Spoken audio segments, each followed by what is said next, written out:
Praise the lord.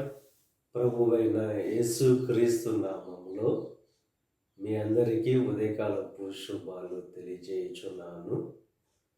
ఈరోజు దేవుడు మనకు అనుగ్రహిస్తున్న అతి శ్రేష్టమైన వాక్యము మత్తయి సువార్త 23వ అధ్యాయము 12వ వచనాన్ని చదువుకుందాము. తన్ను తాను తగ్గించుకున్నవాడు హెచ్చింపబడును. ఎవరు హెచ్చింపబడతారంటే ఎవరైతే తగ్గించుకుంటారో వారు హెచ్చింపబడతారు.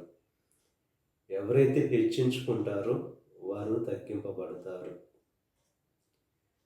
ఉన్నతమైన శ్రేష్టమైన ఘనత మనం పొందుకోవాలంటే తగ్గించుకునే వారంగా మనం ఉండాలి. దావీదు గొర్రెలు కాచుకునే స్థితి నుండి ఒక దేశానికి